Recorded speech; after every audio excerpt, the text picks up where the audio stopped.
Hey, what's up guys, it's Uncle Kobe and welcome back to another Black Ops 2 news and information video. We're going to be taking a look at some leaked footage of the developers build of Black Ops 2, going through each and every assault rifle as you will see it once you get your very own copy in a couple months. I'll give each weapon a grade and together we are going to determine which gun is the best, at least statistically speaking. So let's make this short, let's make it sweet, and let's get right into it. Alright guys, so the first weapon we got is the M8A1. It is a 4-round burst fire weapon, however the burst can be fired in a quick succession. So first thing, just because the fact they mentioned it can be fired in a quick succession, I'm guessing it's going to be faster than normal burst fire weapons we've seen in the past. Not saying it automatically has a rapid fire feel, rather the time between the bursts are very short, which would make it very deadly.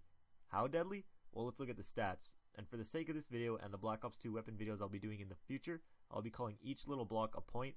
Why? Because I can, and let's move on. The mobility is ranked at 14 points, which will be the same across the board of all assault rifles with one exception. The damage is ranked at 9, which is rather weak compared to other weapons. Range is at 11 points, which again is not the best, and its accuracy is at 13 points, which is somewhat average.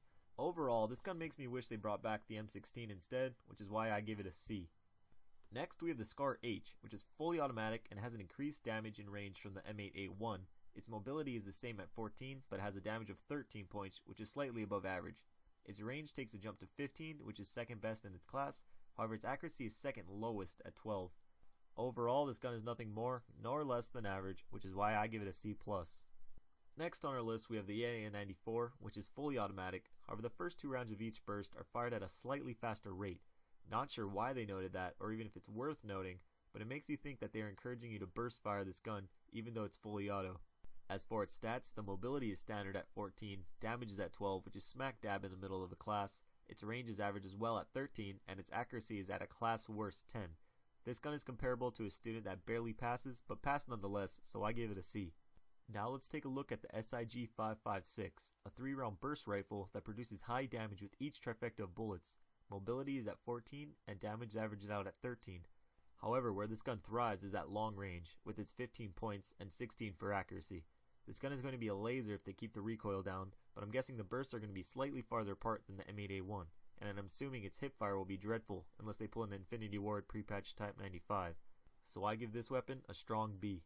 But moving on, we got the Type 25 with some of the most dreadful stats I have ever seen.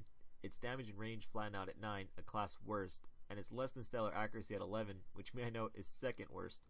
However, how this gun finds its effectiveness is with its high rate of fire and moderate recoil. This will most likely be an assault rifle you rush around with, and will probably have a decent hip fire. Either way, I hate it already, and I give it a D. End of story. Next on our list is the SA-58, or first semi-auto weapon, with its light recoil and moderate damage. More precisely, it has a 13 damage, which is absolutely moderate, and a mirrored range, which is fairly average as well. Its accuracy, however, is very good at 15, but I'd expect nothing less with a single-shot weapon. Overall, this gun looks promising, and I give it a B+. The next weapon makes one hope that you will not be able to use a fast trigger finger in Black Ops 2, because the SMR is a semi-auto with Chuck Norris stats. It has a damage and range of 16, which are both best in its class, and an accuracy of 15, which again is typical for a single-shot weapon. This gun looks nasty, but I do hope its hipfire spread is as big as Barry Bonds' post-roids and large head, because this weapon screams OP without it. That's another topic, but I give this weapon an A-, but at long range it gets an A+++++. Moving on, we got the M27, which is fully auto with higher mobility and reduced recoil. This is the only assault rifle to break free of the 14-point mobility, however its damage and range are less than stellar at 11 and 10. Its accuracy is average at 13, and this weapon honestly bores me. The only real plus side is that you can run a tad bit faster, but if you are that concerned with speed, run an SMG. Because of that, I'll give it a B-. Finishing up, we got the MTAR, which is easily the most versatile gun in its class. The damage and range are at 12, which slightly disappoints me. I wish the damage was at least at 13, which would make it close to the TAR we saw in MW2, and its accuracy averaged at 13. The difference maker with this weapon will be its rate of fire.